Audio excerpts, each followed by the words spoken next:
Bonjour à tous et bienvenue. Aujourd'hui, pour une vidéo depuis le Collet d'Alvar.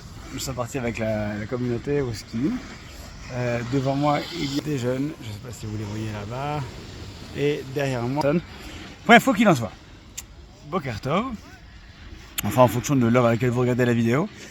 Et j'aimerais vous parler du symbole de la neige. La neige, c'est un symbole que l'on retrouve dans les Tehillim et qu'on retrouve à divers endroits, qui représente le blanc, donc la pureté souvent.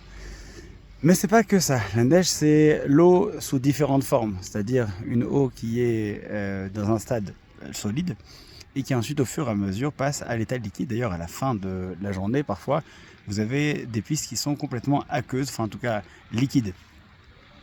Et la neige, elle apporte cette symbolique de l'eau, donc, puisque c'est de l'eau, l'eau étant comparée à la connaissance.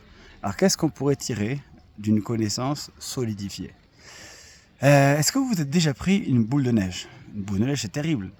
Est-ce que vous êtes déjà pris un pic lié à une connaissance? En gros, vous arrivez dans une soirée mondaine et on vous parle de la prise du château de Hautefort en 1482. Et là, vous faites les yeux ronds. Je ne connais pas la prise de Hautefort 1482. C'est une boule de neige. C'est-à-dire, c'est l'eau peut être solidifiée, elle peut être impénétrable, elle peut être difficile à appréhender lorsque on la considère comme un mur. En fait, on peut faire un mur de neige, même un igloo. On peut en faire quelque chose de très solide et de destructeur également. Donc la connaissance, elle existe sous différentes formes. Et nous, on la préfère lorsqu'elle est comestible, c'est-à-dire lorsqu'on peut l'intégrer et lorsqu'elle nous nourrit. Bon, là, évidemment, il s'agit de skier dessus, donc trouver un parallèle avec la manière de skier dessus. Encore que, il s'agit parfois d'évaluer les pistes de la connaissance. Bref, je vais lire, mais pour vous dire que la neige, elle est comparée à effectivement un état de pureté. Mais au-delà de ça, on dit que nos fautes fussent-elles comme cramoisies, même si elles étaient rouges, elles seraient blanches comme neige, blanche-neige.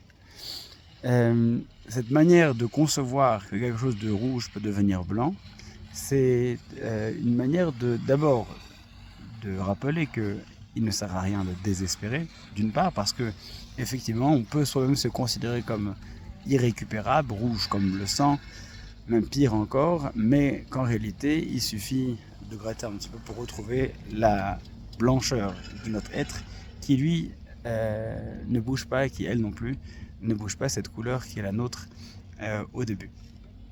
Et donc parfois on se vernit d'une teinte, mais ce n'est qu'une teinte, il suffit qu'on gratte un petit peu pour retrouver la blancheur qui est en dessous. J'arrive à la fin du télésiège, alors simplement rappeler que la neige, c'est comme la connaissance, qui non pas gélifie, mais durcit.